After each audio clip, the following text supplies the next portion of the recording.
Sorry, I'm back, y'all, with my review. I'm at the 12 minute and 57 mark.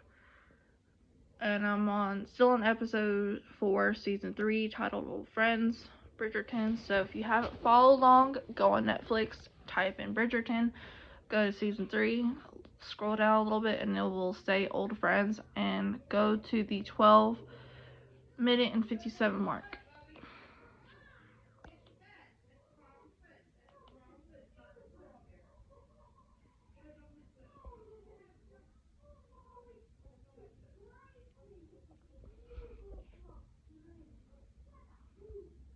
Aww.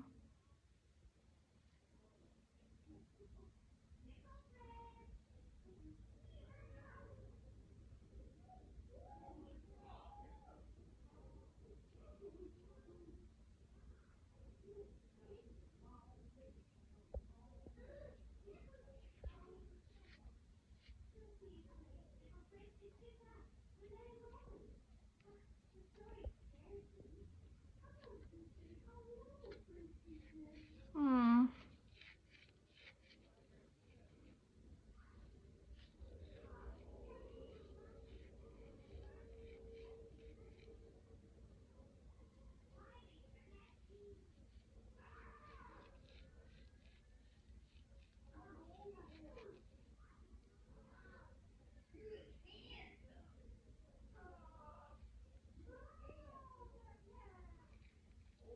Aww.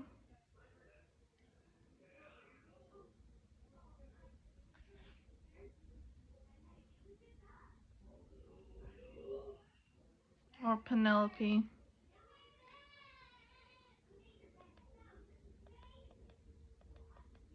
I can't watch that. I can't. Sorry. Brothel scenes, no thanks. I am much applauded by the romance of the show. I don't watch Bridgerton.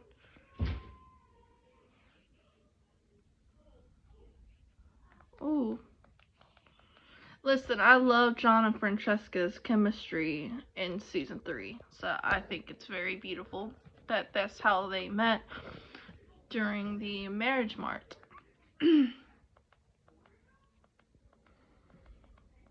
Okay, I know this is not right, but I'm gonna skip a few scenes and I will only get to the part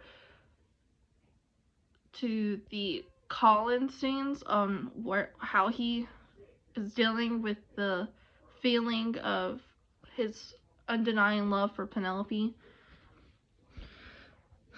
But if anyone wants to watch that in their life, then that's what they can do. Same with brothel scenes.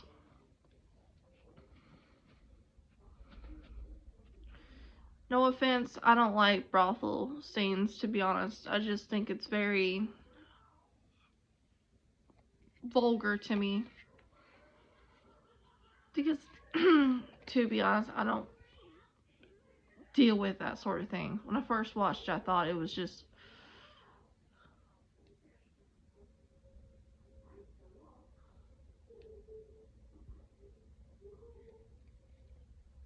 poor Colin.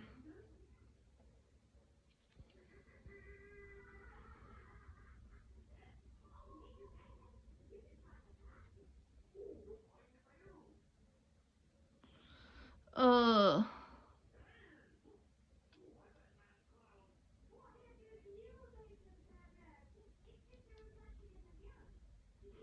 Mm.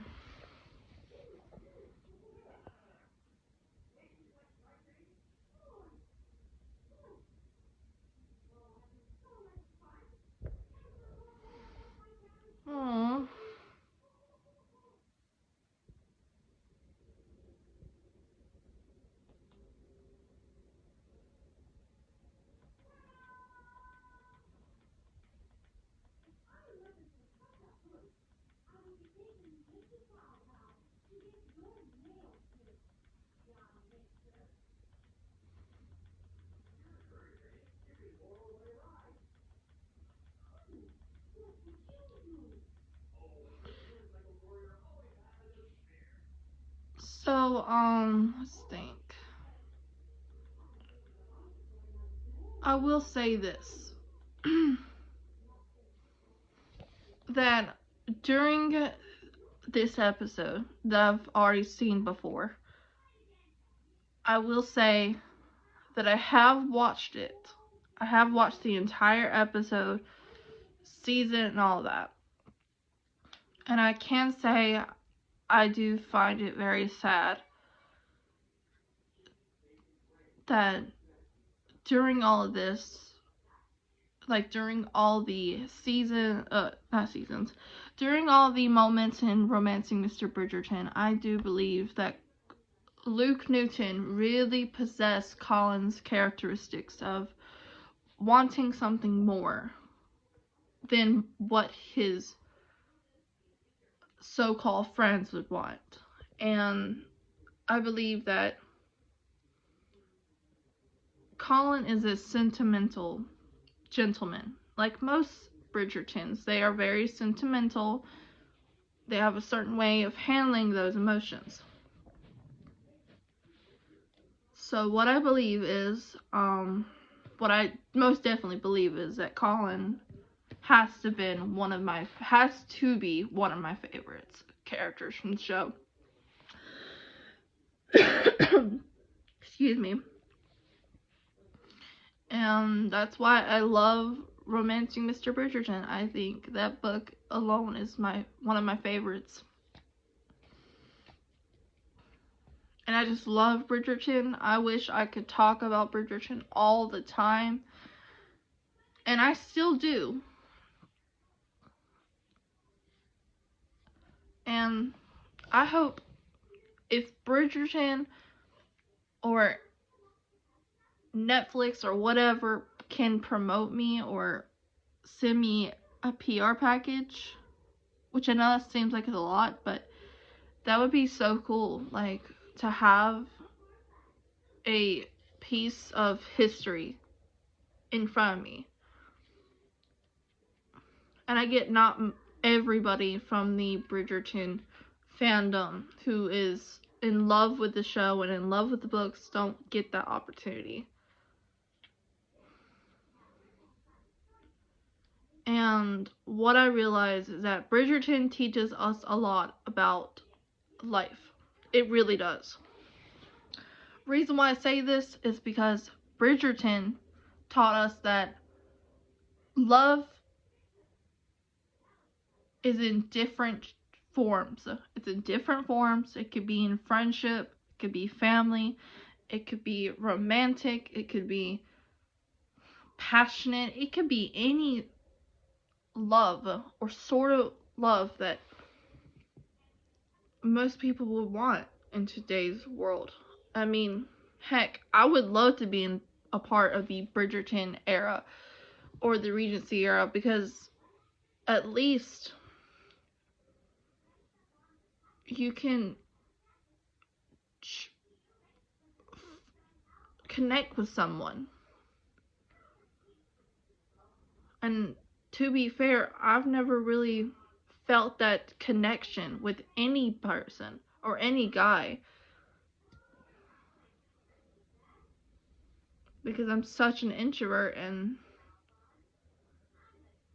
it feels mentally draining, to be honest. It feels mentally draining.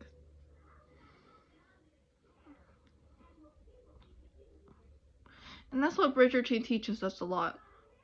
It really teaches us a lot about that. And I think, without a doubt, I think that Bridgerton is such a good show, and I believe anyone should watch it for themselves. And I think, without a doubt, Bridgerton is the best show of all time. And yeah, I'm going to review more behind the scenes. I'm not going to be posting the video. I'll be recording my reaction after I finish watching the episode, and I can give you my honest and finish my season, well, finish the season, and then get on to season 4 next week. So it will be a fresh, new beginning. But I love you all so much. I'm sorry for rambling so much. But this is what I feel, and this is how I feel. If anyone wants to watch the brothel scenes, then go ahead. You go for that. But it's just not me. And that's fine. You can have opinions about certain